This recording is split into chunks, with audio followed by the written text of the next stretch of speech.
You're on the phone with Belichick and the Patriots, and take me through the process. What were you thinking before, as you were working that deal to get Garoppolo?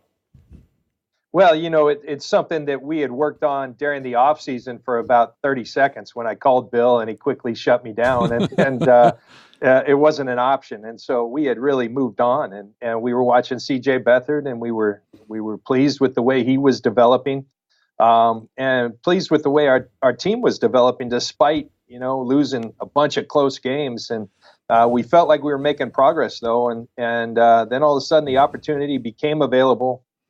And it took us, Kyle and I, about 10 minutes to decide that this was the thing to do. And he's a guy that Kyle studied a lot coming out of Eastern Illinois. I had watched the limited film there was and really was a fan. And it's hard not to be. You watch his skills. You take a little bit of leap of faith on everything else and the fact that there isn't a huge sample size. But what we saw, we really liked. And then you listen to Bill and everybody at New England who talks about the guy. And I can tell you that it's all been better than advertised since we've had an opportunity to work with him. Was there a first practice? Was there a moment early when he got into your camp and building? Did you notice something maybe that wasn't football, work habits? I mean, when did it click for you initially and you went, yeah, we made the right decision? Well, one thing that Bill talked a lot about once we made the deal is, hey, you're gonna like this guy. You're gonna love this guy in terms of the way his teammates respond to him. And that just became apparent. Certain people just have it. And even in a new environment where they're around new people, NFL locker room, mid-season's not an easy environment just to insert yourself in, particularly at that division.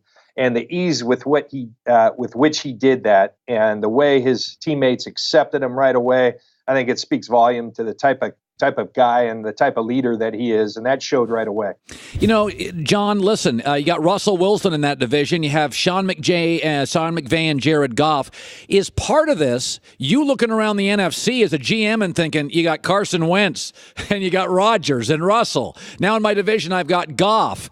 Is part of this now in the NFL, John, even if you weren't completely sure on Garoppolo, you're unarmed if you don't have a quarterback. Like, you almost have to roll the dice at that position, don't you? Oh, no doubt. I mean, and to do it for the compensation that was presented in the deal, that's why it was a no-brainer for us. And, he's looking pretty darn good thus far. And, and it frees you up in the draft to go focus on building your team around him. And that's something we're very much looking forward to doing.